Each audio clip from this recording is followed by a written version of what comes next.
Olá a todos, olá a todas que estão assistindo neste momento. Meu nome é Guilherme, hoje coordenador do canal Mesa de Debates, né? Faço parte desse projeto. E vamos dar continuidade às discussões em torno, né, da questão da vacina, né, da questão da vacinação, mas agora, né, abordando aspectos, né, mais geopolíticos que dizem a respeito das relações internacionais, né, porque acho que seria um importante ponto, né, a se desenvolver, né, porque tem muita coisa interessante a discutir. E para isso, né, eu trouxe aqui o professor Giorgio, né, para poder ele colocar um pouquinho como que ele está vendo esse cenário internacional, né? Professor, antes da gente começar, por favor, se apresente. Então, meu nome é Jorge Romano, sou professor associado na Universidade Federal do BC. Estou vinculado às pós-graduações em Política Internacional e Economia Política Mundial. E acho que por enquanto é isso, né? Então, agradeço o convite, agradeço a atenção aqui no site da Mesa de Debates. Vamos ver se consigo contribuir com a reflexão. Sim, perfeito.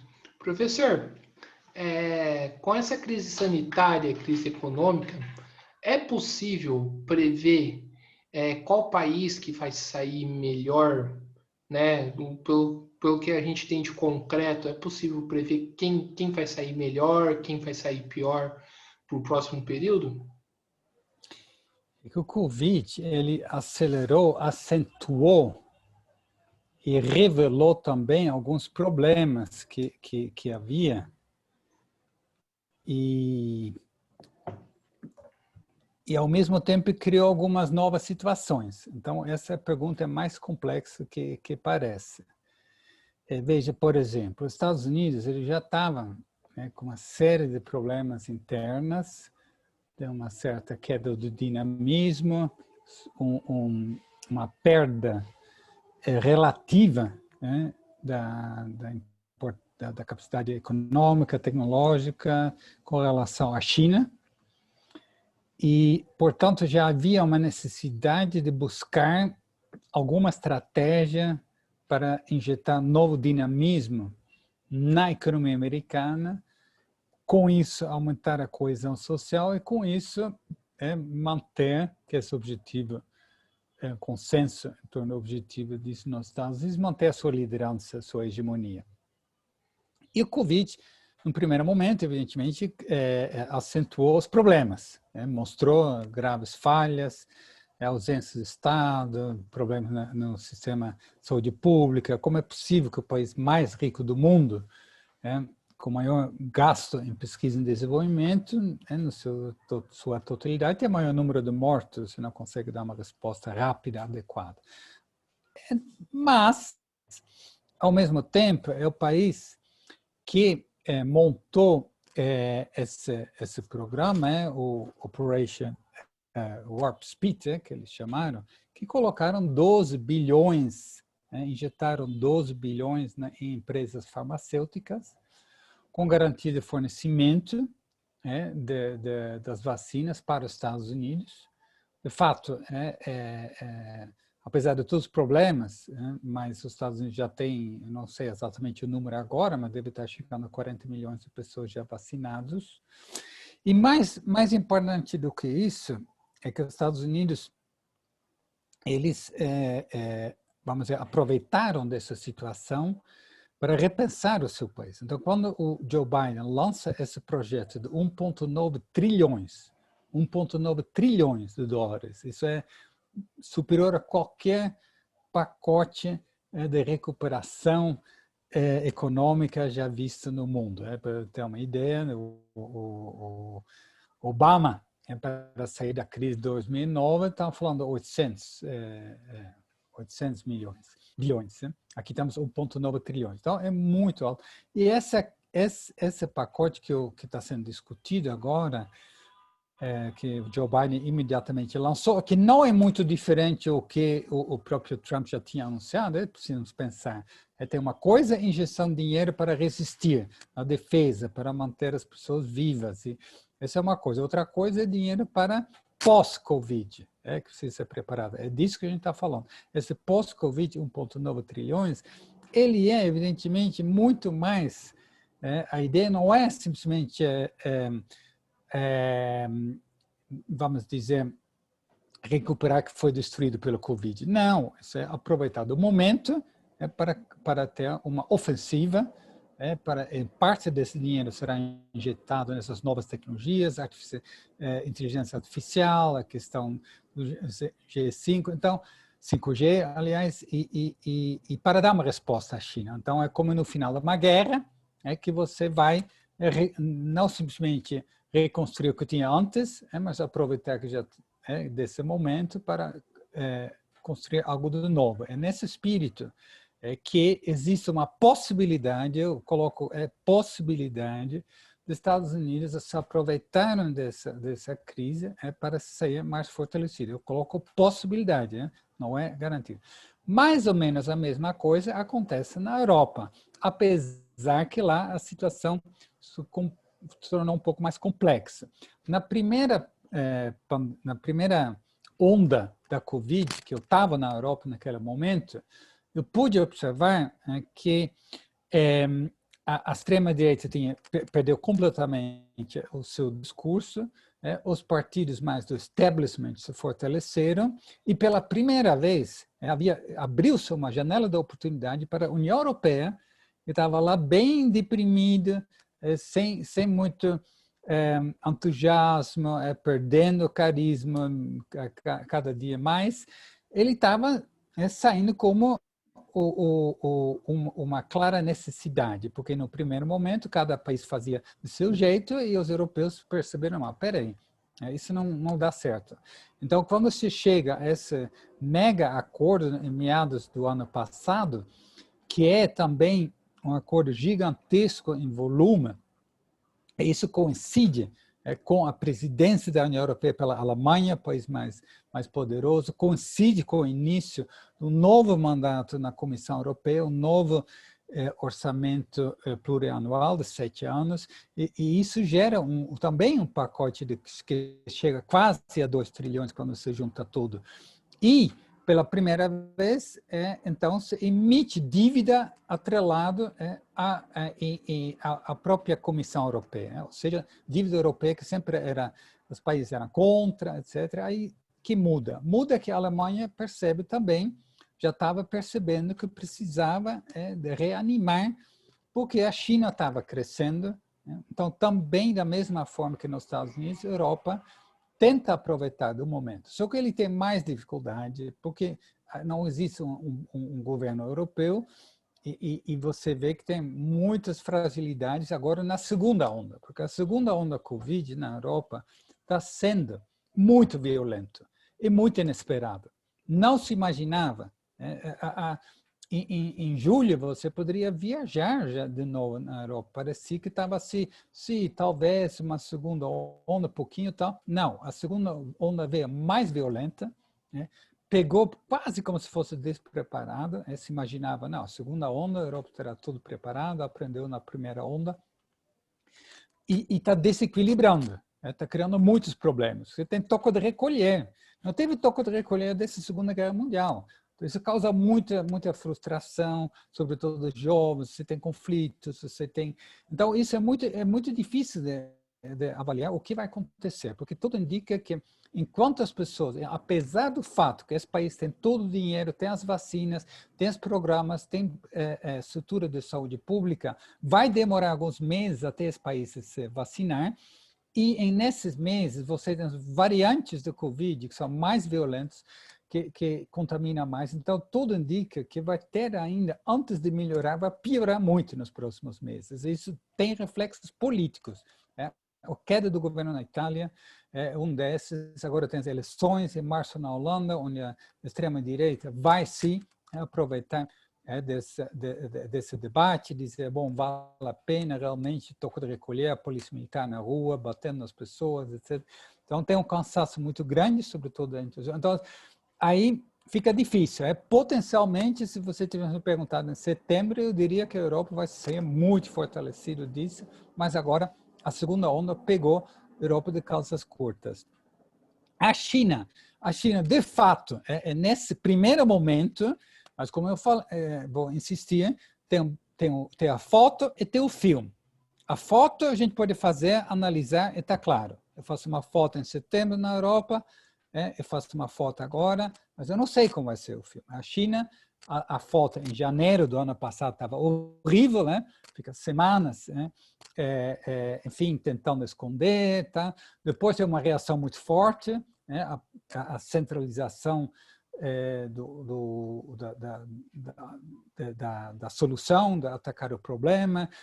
A economia já estava razoavelmente bem organizada e se saiu, eles conseguiram, vamos dizer, ligar as máquinas, a produção, antes que os outros. Então, eles ocuparam até espaço, eles aumentaram espaço na economia mundial e é o primeiro país que voltou a crescer, enquanto os outros ainda estão com negativos, números negativos. Então, isso fortalece muito a China. Ao mesmo tempo, a China conseguiu, no quadro geral, conter a pandemia, apesar que vira e mexe, você tem focos, mas que imediatamente você tem ações, e aí não tem questão de reclamar, toco de recolher, outra lógica que opera. Então, por enquanto, a China está se saindo mais fortalecida e, junto a isso, ele usa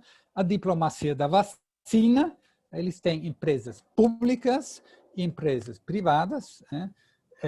A Sinovac, por exemplo, é privada, e eles vão, de qualquer forma, também com a ajuda do governo chinês, eles vão aí oferecer uma vacina que é mais adequada ao terceiro mundo, porque ele é, em tese, mais barata, tem talvez exigências um pouco menores, e aí, então, eles ocupam lá um espaço importante. Então, indica tudo que a gente vê agora. Agora, a gente não sabe, Guilherme, eu não quero entrar nessa... mas também não sou especialista, não sou especialista da vacina, mas a gente não sabe o que vai acontecer em um ano, entendeu? A vacina, quanto tempo ele é um ano. E aí, depois?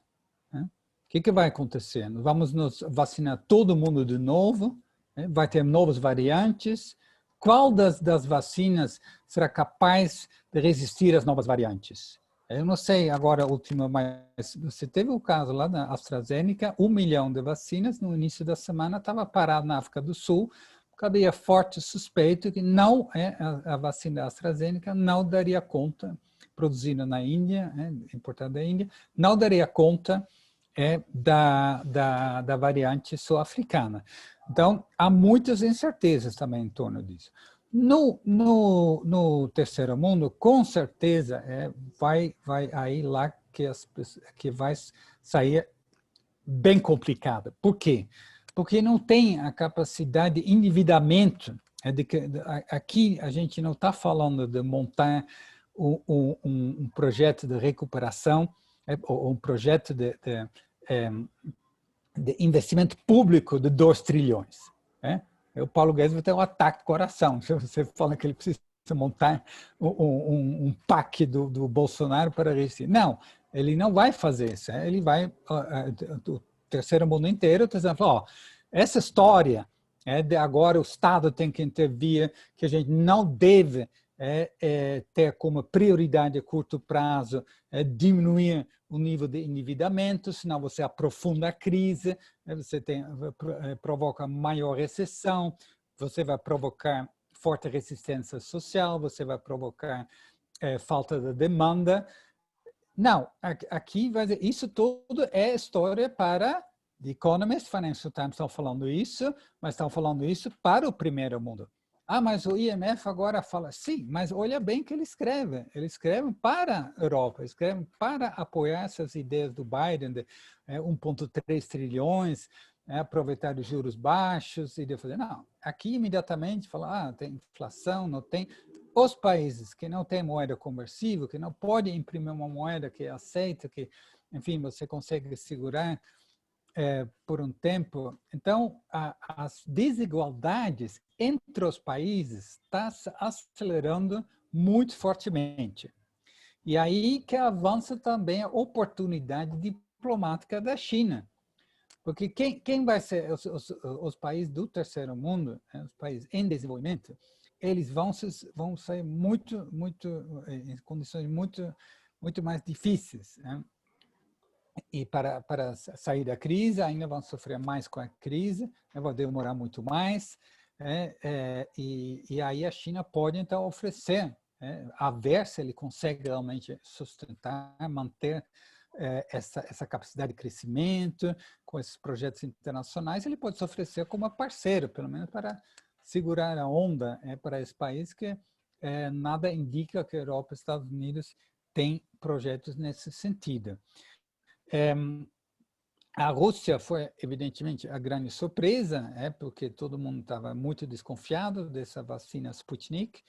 Aliás, essa palavra também é maravilhosa, o nome que eles deram, porque Sputnik é exatamente o primeiro país que colocou lá na órbita, fora da órbita terrestre, o míssil, que isso causou um pânico nos Estados Unidos, que eles não eram mais o líder na tecnologia, na década de 50, depois o Obama vai dizer que precisa de um Sputnik Moment para se defender contra o avanço da China.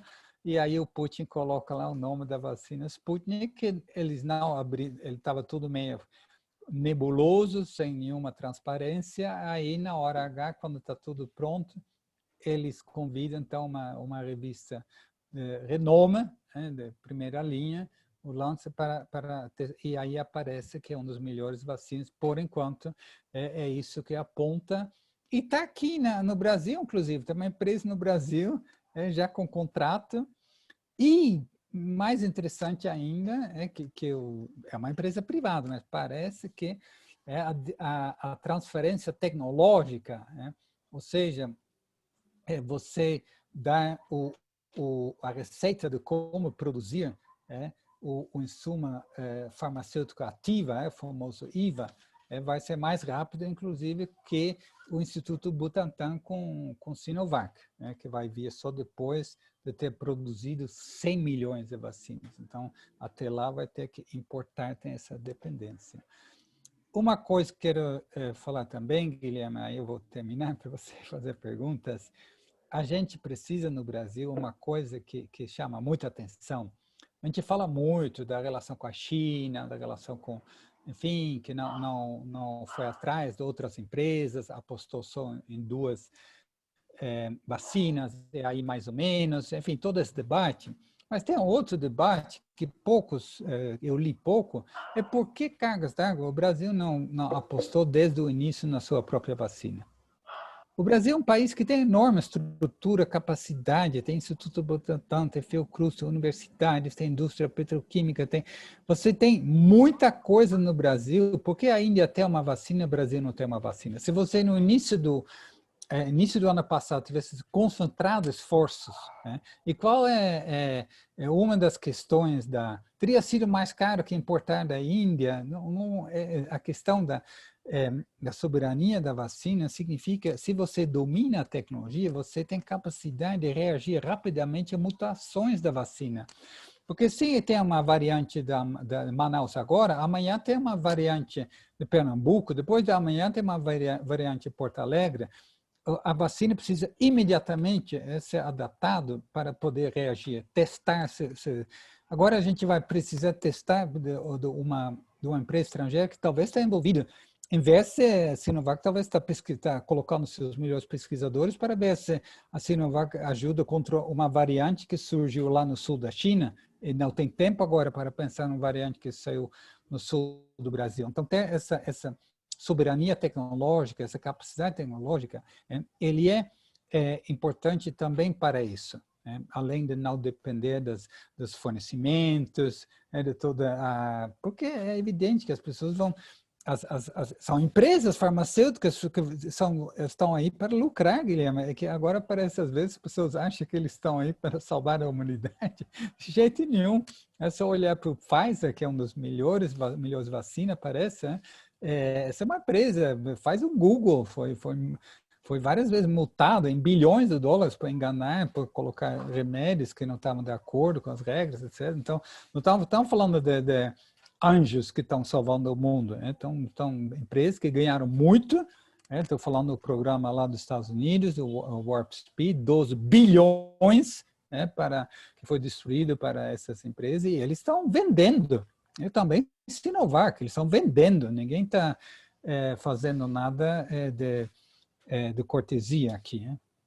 Tá bom, eu vou parar por aqui, tem muitas outras coisas que a gente poderia mencionar. Eu só, então, um detalhe, eu fiquei alguns meses, isso já estava previsto, não sabia, nem quando eu organizei minha viagem no segundo semestre do ano passado, eu fiquei em Taiwan. Eu planejei essa estadia na Universidade de Taipei, da National Chengchiu University, antes da existência da Covid. Então, mas lá também eles conseguiram, já antes de ter a vacina, conseguiram dominar o vírus, que também é outra experiência muito interessante, que também, enfim, mas aí já é muito detalhado. Então, vamos lá. Tem algumas, que quero dizer com isso, que tem várias pequenas experiências extremamente interessantes. Também é caso do Israel, que tem lá uma organização militar para vacinar todo mundo na maior velocidade possível, mas você tem lá, então, problemas sem vacinação com os palestinos, tem problemas com os ortodoxos. Então, aí tem os micro histórias que são muito ricas, mas que também vão ter um impacto grande no mundo pós-Covid. Sim, você levantou, acho que foi muito boa, né? Você levantou algumas questões muito interessantes que eu queria perguntar, né? A primeira questão que eu queria perguntar já que você falou da questão de Israel e Palestina, né? Como que você avalia essa relação, né? Nesse momento de vacinação? Porque de um lado a gente tem Israel, né, que é o país que está conseguindo assim, se sair melhor, né, do processo de vacinação. Ao mesmo tempo, a gente sabe do problema, né, que Israel tem com a Palestina, do papel que Israel cumpre no território palestino, né, que é um negócio que tem que ser claramente colocado. Eu queria que você falasse um pouco dessa relação nesse momento. Então, veja, é uma questão que eu gostaria de ter todos os detalhes. Né? Eu não tenho todos os detalhes, eu não estou em contato direto com pessoas da Cisjordânia e no Gaza, mas, primeiro, veja, primeira coisa, o Netanyahu, ele faz parte da extrema-direita no mundo, que você pode imaginar, bom, tem Netanyahu, amigão do Bolsonaro, né? Netanyahu foi um dos ajudou o Bolsonaro pra caramba para se eleger, é outra história que a gente pode... você tem o Trump, você tem o Orban na Hungria, e você então tem essas pessoas que às vezes eram considerados como um grupo da nova direita conservadora, etc. E o que a gente vê na Covid? Eu diria o seguinte, tem essa nova direita, tem a nova direita burra e a nova direita inteligente. A nova direita burra começou a dizer que não tem Covid, né? E que não precisa fazer nada. Não é isso, que o Netanyahu fez uma política radicalmente diferente do seu amigo Bolsonaro. Se o Bolsonaro, então, sempre está tão querendo imitar e tão pressionado com o exemplo de Israel, ele poderia ter, pelo menos nesse aspecto. Né? Qual o problema de Netanyahu no Israel? Primeiro tem os ortodoxos que ele precisa para fazer a maioria, e tem os ortodoxos em uma percentagem importante, embora uma minoria, mas eles, por questões religiosas, eles rejeitam a máscara, rejeitam, enfim, eles precisam ficar juntos, e são um foco de transmissão gigantesca. Né? Então, o Netanyahu entendeu que ele precisava A única forma é uma vacinação rápida para resolver essa questão. Então, essa é uma questão. A questão, é claro que é um dos problemas do mundo de direitos humanos que fica lá, às vezes o Netanyahu, a turma, Estados Unidos, eles esperam que o mundo esqueça, que o problema se dissolva, que os palestinos desapareçam do mundo, esse é o ideal para nesse pensamento, mas permanece lá. E a política nos últimos anos era inviabilizar qualquer possibilidade de um Estado palestino. Essa é claramente uma política que foi apoiada sim pelos Estados Unidos. O Obama falou, não gostava, mas o trator ia, literalmente o trator, em cima das casas dos palestinos. Então, essa política de você desestruturar a sociedade palestina, vamos dizer, essa apartheid, para usar uma palavra holandesa, essa apartheid que é estrutural que existe, ele é isso que estou lendo nos jornais, estou recebendo essas notícias, agora vai se reproduzindo também na questão da vacina. Eu não sei exatamente os detalhes, mas parece que há que esse programa de vacinação realmente é focado na parte enfim, do Estado de Israel, e que os territórios ocupados ficam lá à mercê enfim, da forma como... Então, é isso que eu sei. Agora, tem muitos detalhes lá, porque ao mesmo tempo é um assunto... Se eu soubesse ia perguntar isso, ia me preparar um pouco sobre isso, tem tanta coisa para acompanhar, mas você deve saber que a Autoridade Nacional Palestina, ele chamou para eleições esse ano, para eleições, que seria uma eleição para mostrar a unidade, porque você faria eleições em Gaza e Cisjordânia, faz anos que não tem eleições, por quê? Por causa da cisão entre Gaza e entre Hamas e o povo da OLP, da Autoridade Nacional Palestina. Então, uma eleição era a ideia, quando foi lançado, mas é muito difícil imaginar como eles vão fazer uma eleição num ano que, com certeza, o Covid vai estar solto ainda. Então, tem várias coisas aí. Mas, por enquanto, parece que o Netanyahu teve a capacidade incrível de fortalecer essa política, essa vertente, e se a vacinação foi vitoriosa, é claro que o Likud, que a turma dele, vai se sair mais fortalecido ainda, e isso, enfim, o que eles têm na cabeça do futuro dos palestinos é simplesmente negar que existe. É simplesmente negar que existe. Professor, você falou que os Estados Unidos já vinha tendo problemas, antes mesmo da pandemia. O mundo, aí eu faço a seguinte pergunta: o mundo ainda vive reflexos, da crise econômica de 2008? Perfeito, sim. Mas é mais do que que a crise de 2008, para mim, ele é um marco. Ele é não só ele em si, mas ele mostra o esgotamento, a crise do modelo da hegemonia, que foi criado pelos Estados Unidos, na minha visão, no início da década de 80, com Reagan, porque eu não sei o telespectador até que ponto tem gente que estava já esperta na década de 70, mas quando eu comecei a estudar relações internacionais, me envolver nisso, todo mundo estava falando o fim da hegemonia dos Estados Unidos, os Estados Unidos já estava falando de 79, 80, 81, e realmente era péssima, enfim, esse reflexo da Guerra Vietnã, o Japão estava despontando, a produtividade na Alemanha estava muito superior aqui nos Estados Unidos, e aí veio então a volta por cima com Reagan, e não vamos entrar nos detalhes aqui, evidentemente, como foi feito, mas os Estados Unidos conseguiram reorganizar sua hegemonia, e isso nisso, inclusive, incorporando a economia chinesa no capitalismo mundial, virou a nova fronteira de expansão do capitalismo americano, e você tem durante década de 90, década de 2000,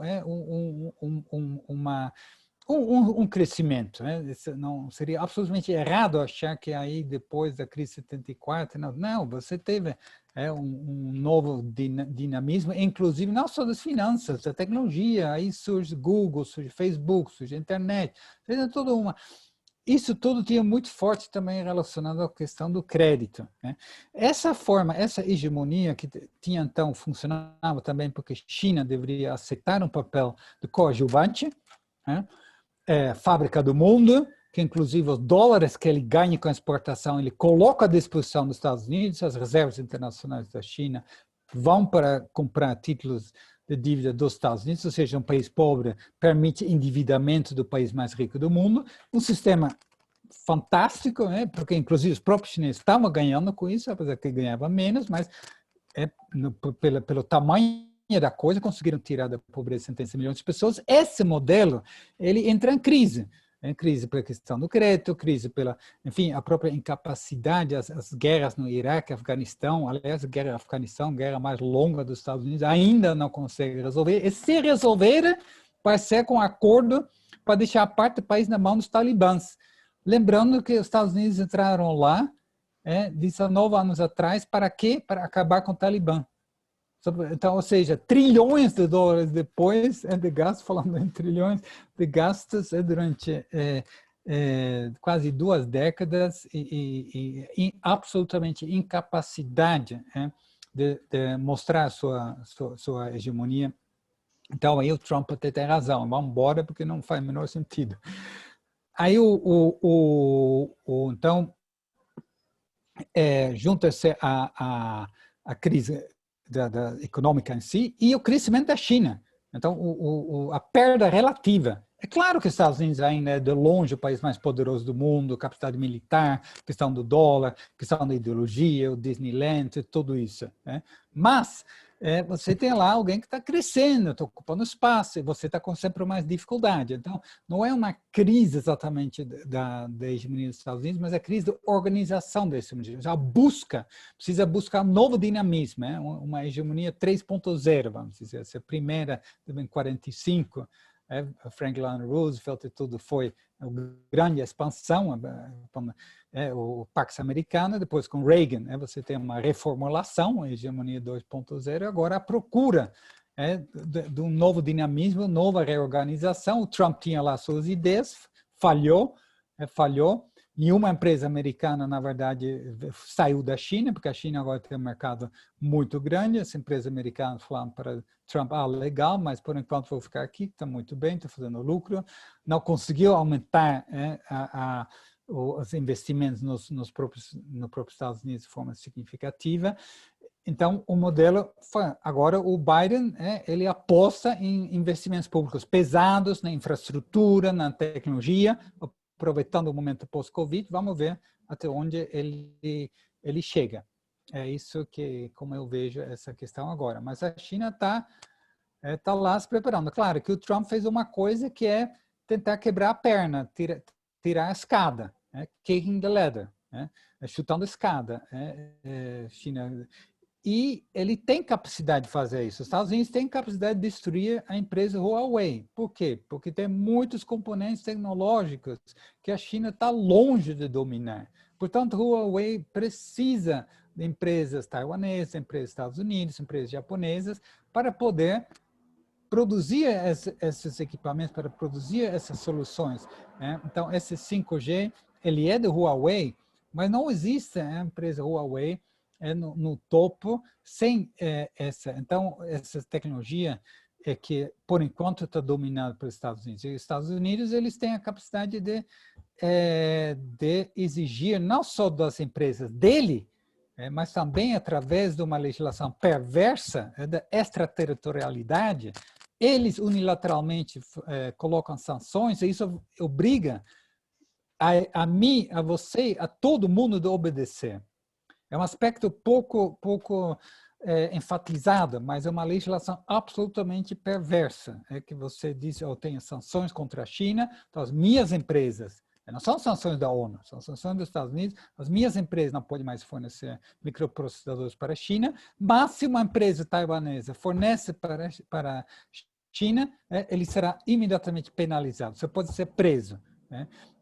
Ou uma empresa canadense ou uma empresa holandesa. No caso, falou holandês, a ASLM, que é o líder nos bens de capital, nas máquinas que produzem as máquinas para fazer chips, ele é uma das empresas que está na mira dos Estados Unidos. E a ver como... Então, essa tentativa de você chutar a escada, os Estados Unidos têm capacidade de fazer, mas veja bem, você destruir a Huawei não dá para você, Estados Unidos, a capacidade de construir o 5G. Esse é o ponto. Acho que nisso o Joe Biden ele é um pouquinho mais inteligente. Ele pensa, não, nós temos que investir pesadamente na nossa empresa, trazer empresas para cá e investir em tecnologia para competir com capacidade tecnológica. E não só com ameaças, sanções e destruir as empresas chinesas ou limitar o espaço das empresas chinesas. Certo? Inclusive porque a China é tão grande, mas tão grande, o dinamismo é tão... Você tem 400, 500 milhões de classe média, você tem, e você tem todo o entorno, que tá, atração, as oportunidades econômicas são gigantes. Então, muito difícil, praticamente impossível, eu diria, nos Estados Unidos, com sanções econômicas, barrar a ascensão chinesa. Sim. Professor, muito se discute, né, a posição atual do Brasil nas relações na política internacional, né, na política externa, né? Muito se discute e muito se critica e com razão, né, no meu ver. Eu queria que você fizesse uma avaliação, não sei que isso demora, mas se você quiser fazer um resumo, né, de como que você enxerga o Brasil na política externa internacional. Perfeito. Bom, primeiro eu quero dizer que sou membro do Observatório da Política Externa e da Inserção Internacional do Brasil, OPEB. Aí convido todo mundo a olhar no Facebook, tem lá www.opeb, tem um newsletter que a gente produz, é uma iniciativa de professores e alunos da Federal do BC, e tem vários outros participando também. Nós vamos, inclusive, publicar 2 livros esse ano sobre essa política externa do Bolsonaro. Bom, eu diria o seguinte, tem interesses econômicos que apoiaram, que sustentaram o governo do Bolsonaro e que tem claros interesses com a China. Né? O agronegócio, ele vive da exportação da China. Né? A exportação de soja é gigantesca, é o maior produto de exportação do Brasil e é praticamente todo direcionado para a China. E isso faz parte de uma estratégia chinesa, ela importa a soja, depois ele mesmo produz os porcos e os frangos e tudo. Mas, então, o que eu quero dizer? Tem esses, não só do agronegócio, também outros, né? Eles têm, e que são as pessoas que sustentam o governo Bolsonaro. Então, você tem lá por baixo você tem um compromisso assumido. Pode parecer que não, esse governo é anti-China, nada disso. Esse governo não é anti-China, pelo contrário. A China está lucrando muito bem, obrigado. Aliás, talvez melhor do que em qualquer outro governo, porque o governo é tão neoliberal, né, que ele abre qualquer coisa. Então, você quer comprar aqui? Compra aqui. Você compra lá, tá, mineração, tal, petróleo, todo petróleo para a China, tal. É bom, não estou para o Brasil, mas... e a importação de produtos de manufatura, claro, são todos processos que já vinham acontecendo, mas com certeza tem mais facilidade quando você tem, na prática, um governo, eu diria, ultraliberal do Guedes, você tem as forças econômicas que estão absolutamente ligadas a essa corrente econômica comercial com a China, e você tem o blá, blá, blá, que não tem efeito nenhum. O Ernesto Araújo pode falar blá, blá, blá, pode até irritar o embaixador da China, que também aí vai passar do ponto com o que ele fala lá, usando as redes sociais, que também não acho que é por aí, mas é isso que está acontecendo. E na questão da vacina, Bom, a China se saiu muito bem, né? Num país que aparentemente seria um dos países onde a China vai ter dificuldade. Bom, agora eles estão todo mundo de joelho, né, para a Sinovac, e todo mundo indo lá para a embaixada, o presidente do Senado, o presidente da Câmara. Então, eu diria que a realidade, se você toma um pouco de distância, é bem diferente do que as abobrinhas que os filhos do Bolsonaro e a Ernestina Araújo falam, que são, na verdade, sem muito impacto. Né? É uma ideologia que, enfim, que não tem eco, não tem base, né? E no momento H, o Bolsonaro pergunta para ministra da Agricultura, para Paulo Guedes, que tem que fazer. Não, tem que fazer mesmo, tem que assinar com o chinês, tem que ir para lá, tem que falar sim, senhor, etc. Então, essa que eu acho com relação à China. Né? No geral, eu acho que é lamentável que o Brasil abriu completamente qualquer perspectiva de ser um país soberano, autônomo, com sua própria... Você só consegue ser soberano se você tem capacidade industrial tecnológica endógena. O exemplo que eu dei da vacina é claro, é um exemplo claro disso. Né? A ideia que você vai ser feliz porque você consegue importar a tecnologia dos outros para montar aqui, tudo bem, é melhor do que nada. Né? Mas o Brasil tem potencial de ser muito mais do que isso. Né? Você está... enfim, a questão da Embraer não deu certo por causa do Covid. Né? O Boeing, a indústria, a Boeing entrou em problemas por causa do reflexo Covid, os aviãozinhos lá que caíram também, teve isso. Então, ele desistiu. Mas a ideia que o Brasil abre mão de uma das empresas, enquanto todo mundo está exatamente fazendo o contrário, juntando universidades, governo, empresas, para você desenvolver capacidade industrial tecnológica endógena. A Alemanha está fazendo isso, os Estados Unidos estão fazendo isso, o Japão está fazendo isso, a China, evidentemente, está fazendo isso. O mundo está apreciando muito mais a China do que o neoliberalismo da década de 90, e o Brasil está lá achando que estamos ainda na década de 90, entendeu? Não está fazendo nada. Você tem a petroquímica, a Braskem que está sendo vendida, agora eu li que a Oxiteno vai ser vendida, serão empresas internacionais. Você tem, bom, a própria questão do pré-sal, né, como foi assim, jogado todo um projeto soberano no lixo, e por aí vai, é infinito, qualquer setor você vai de chorar. Por que a Ford foi embora? Veja,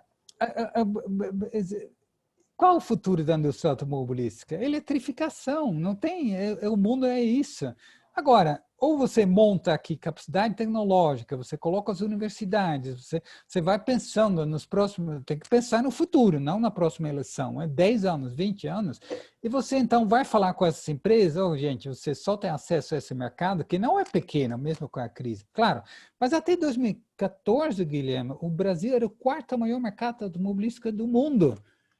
Só perdia dos Estados Unidos, Japão, China, e estava à frente da Alemanha. Agora, claro, teve a crise, mas mesmo assim, ele é grande. Então, você consegue negociar, entendeu? Você não, vamos fazer aqui investimentos em novos motores, eletrificação, enfim, toda essa... Se você não faz isso, a empresa vai dizer, não, sabe o que eu vou fazer? Agora que o Brasil, esse governo do Bolsonaro está disposto a fazer um acordo com a União Europeia, que na verdade diz que daqui a pouco nós vamos importar os carros da União Europeia sem nenhuma restrição, nem em quantidade, sem zero alíquotas, então vamos fazer os carros do futuro lá, e o Brasil vai importar. Então, para que ter essa produção aqui? Então, isso tem tudo a ver com a falta de política industrial tecnológica. É claro que passamos por erros graves, menos graves, exagerados, mas o que foi feito foi jogado fora a criança com água suja, entendeu? Que mesmo na questão de saúde, o governo Dilma, ele aliás, foi uma das áreas onde avançou bastante, de criar uma cadeia de produção com investimentos em pesquisa, e você tendo outra ponta, o poder de compra do SUS, que é gigantesco, entendeu? Então, e se você tivesse de forma consistente apostado nisso, você teria agora como a vacina brasileira, entendeu? Que já teria assim uma capacidade de reagir com certeza e não provavelmente a variante de Manaus. Professor, mas tem só que surgiu uma dúvida para minha, né, que eu queria colocar. É, em relação, por exemplo, você falou que o blá blá blá do Ernesto Araújo, né, dos filhos do Bolsonaro, não afeta as relações, né, com a China. Mas só que o embaixador chinês deu várias, né, sanções, né, vários, digamos assim, é, Fala, blá, blá, blá. é, Blá, blá, blá, blá, blá, blá. deu várias respostas em relação Isso. ao blá blá Sim. blá, inclusive ameaçando de vender, né, vender insumos, né, para vacina da Sinovac para o Brasil, para o Instituto Butantan Eu produzir. não acho. Eu não acho que essa informação está correta. Não? Você não vai mostrar para mim... Não, a China não faria isso. Ele é muito mais inteligente. Não, não é fantástico? Imagina, você lá vendo que vai todo mundo de joelho pedindo para o embaixador, por favor, ajude para...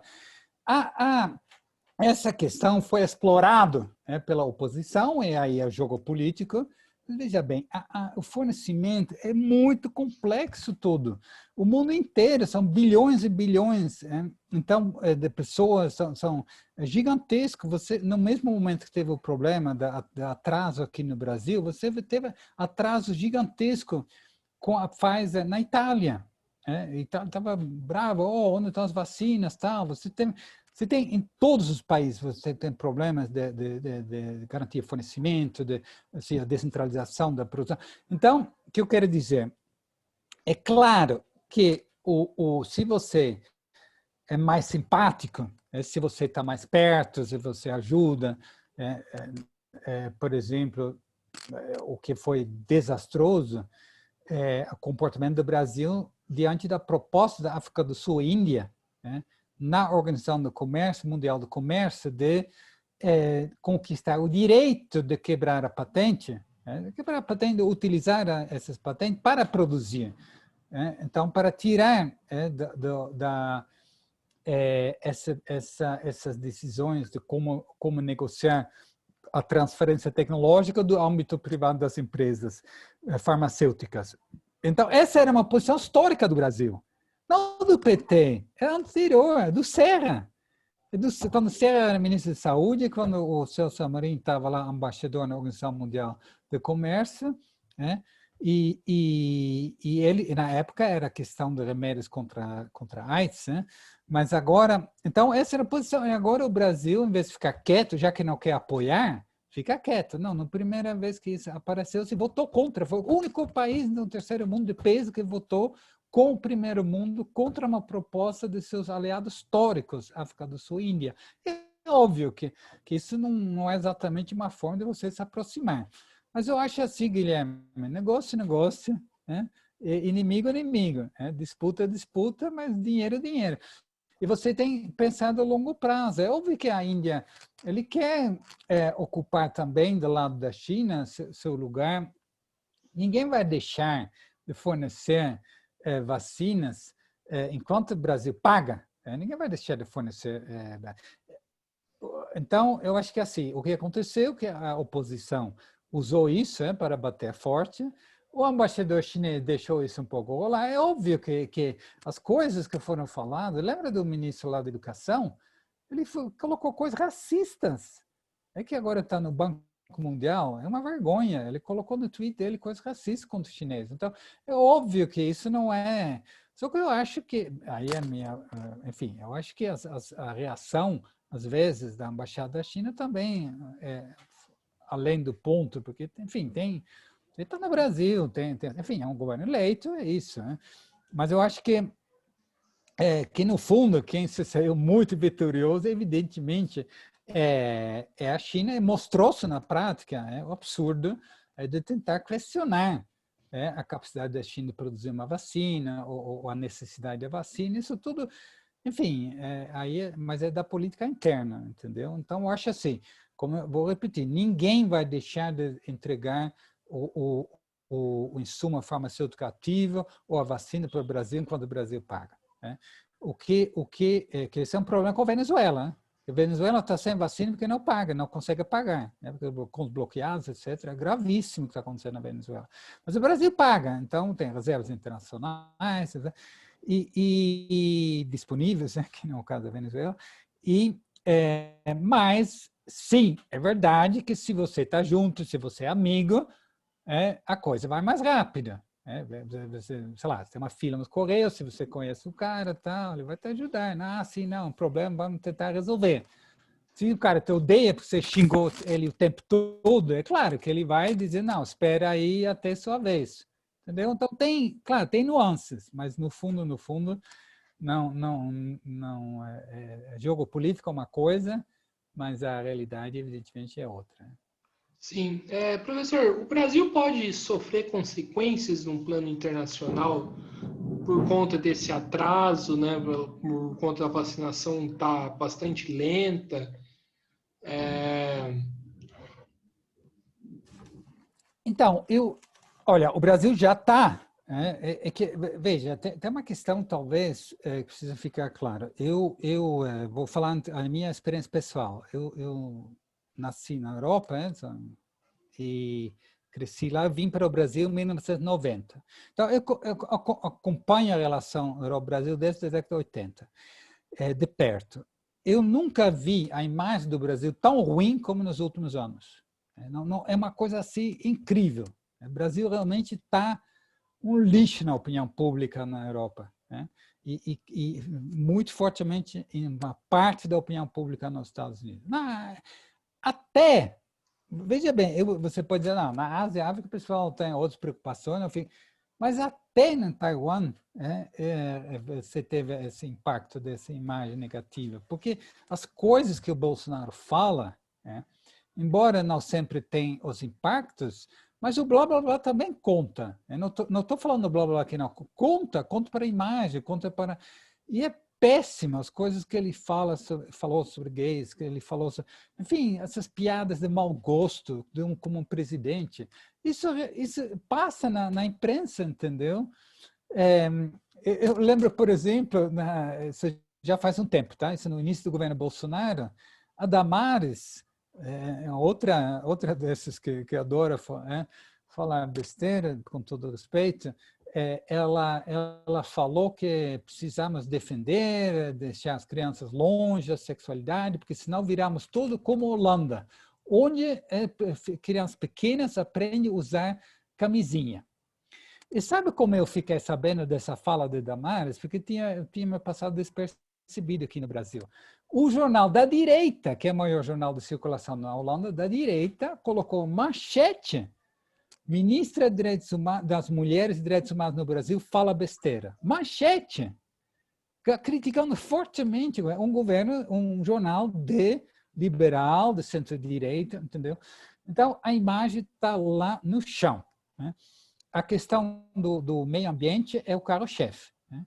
E junta-se a isso os comentários sobre, enfim, supostos remédios contra o Covid, comentários que não precisa de vacina, de um presidente. Isso sabe, teve um momento depois da derrubada da Dilma, todo o governo, aí saiu, o Brasil saiu dos jornais, ninguém mais falava, tá, então, quando o Bolsonaro, o Brasil voltou, mas para fazer essas reportagens e demonstrar onde o país chegou. É muito negativo mesmo. Isso não tem um impacto imediato sobre o comércio, não tem, tá? Porque, como eu falei, negócio é negócio, né? O pessoal não inclusive a Merkel vai dizer, não, temos que fazer o acordo com o Mercosul, mesmo com o Bolsonaro, porque assim pelo menos a gente controla ele um pouco. Olha o argumento. A gente tem, Mas a opinião pública está começando a dizer, não, mas com esse Brasil, será que temos que fazer acordos, temos que avançar, etc. Então, tem esse aspecto, né? Eu acho que no grosso ainda não dá para dizer. Não é verdade que não chegam investimentos por causa do Bolsonaro. Não é isso. É que esse faz parte do jogo político, né? Ah, não, porque não presta atenção, meio ambiente, não, a gente não é isso. É que não tem um projeto econômico consistente, apesar das promessas do Paulo Guedes, que permite imaginar que tem realmente capacidade de investimento, que vai ter um mercado. Esses são os problemas que o capital vai avaliar, né? Então, a questão do Covid, ele piorou muito, é evidente. Só para pensar o fato, os voos que são interrompidos, você não tem voos diretos para muitos países, enfim, as complexidades e o fato que o Brasil entrou tardia e que tem esse descaso, continua descaso. O governo com 1.500 mortos, o governo continua dizendo que não tem problema. É uma coisa inacreditável. Depois de tudo que aconteceu, eu imaginei, depois que o Trump caiu, vai baixar um pouco a bola. Mas não, continua. E isso, evidentemente, as pessoas lá fora ficam pensando, que governo é esse? Será que com esse governo a gente consegue fazer um omelete? Então, agora, você falou aí a questão prática quando todo mundo vai ser vacinado. Veja, Guilherme, eu não sou tão pessimista. Né? Eu acho que se a capacidade de produção do Instituto Butantan e do Fiocruz é muito elevado. Né? A capacidade do sistema SUS. O sistema SUS é um sistema muito invejado no terceiro mundo. Não falta recursos, etc. Mas é um sistema que funciona, se você coloca para funcionar. Todas as campanhas de vacinação, o Brasil conseguiu com o SUS erradicar várias doenças, tem capacidade, se os insumos chegam, o Brasil consegue garantir vacinação ainda esse ano, não até julho. Quer dizer, eu espero ser vacinado até julho, sou professor, já tenho uma certa idade, mas e isso já vai aliviar muito. Se todas as pessoas acima de 50 anos foram vacinadas até julho, isso vai aliviar muito os hospitais, etc. A questão é que você vai ter muitos problemas até lá, porque o descaso continua muito grande. Isso reflete, como que você pode esperar que a população tenha alguma consideração se lá em cima o pessoal nem está aí. Então, você vai ter ainda muitos problemas nos próximos meses, que vai atrasar qualquer recuperação possível. Mas o que eu vejo, eu volto no que eu falei no início, a questão não é só terminar a Covid e voltar como era antes. Porque como era antes, não estava nada bom. Os investimentos estavam baixíssimos, o dinamismo econômico estava baixíssimo. O Guedes não conseguiu dar uma solução. Eu não estou dizendo que eu tenho a solução, tá? Mas o Guedes não conseguiu dar a solução. Isso é fato. E perdeu também credibilidade, porque prometeu muito. Não, tá? E aí, a questão é que, enquanto você vê outros países organizando para o futuro pós-Covid, com investimentos públicos, com investimentos em infraestrutura, com atrelar suas empresas para projetos, etc. Você vê isso no Japão, na Coreia, em Taiwan, na China, na Alemanha, na Inglaterra, na Itália, na União Europeia no geral, nos Estados Unidos, e você não vai ver isso no Brasil. Então, essa preocupação é uma queda relativa e um enorme risco de perder novamente o bonde de todas essas tecnologias, da inteligência artificial, enfim, de toda a nova onda da robotização, etc, etc. Sim. Professor, Bom, acho que a gente já falou muito já, né? vamos, senão o próprio quem ainda não está assistindo já está cansado também. Né? Professor, estamos aqui chegando no final de uma entrevista do Mesa de Debates, né?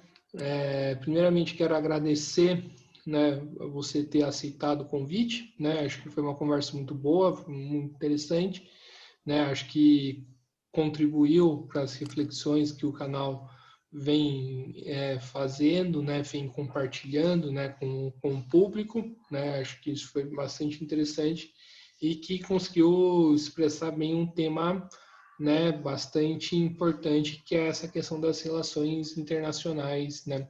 Então, por isso eu quero agradecer e passo para as considerações finais. Não, eu queria dizer que nós falamos muito da política externa do Brasil, falamos da questão econômica do Brasil, falamos da China. E acontece que eu acabei de publicar um livro sobre isso. Um livro que eu fiz com uma linguagem bastante acessível, né? Se chama Oásis para a Capital, Terra Fértil para a Corrida do Ouro. É sobre a dinâmica dos investimentos produtivos chineses no Brasil, foi publicado pela editora Apris. Então, você coloca Apris, você vai ver lá, e está num bom preço bom também, e aí vocês podem se aprofundar nessas questões. Eu teria estar aproveitando para fazer um commercialzinho aqui, mas acho que ajuda para continuar debatendo, refletindo sobre as questões. É para isso que eu escrevi.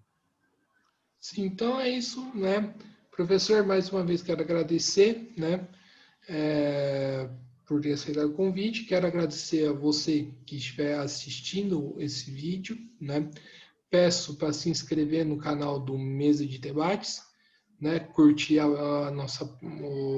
esse vídeo ou no YouTube e outros, né? Que estão sendo feitos, né?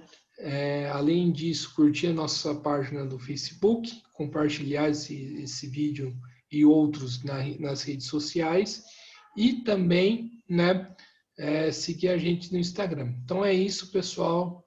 Muito obrigado e até a próxima. Ok. Fui. Obrigado. E parabéns pelo programa. Valeu. Ok. Tchau, tchau.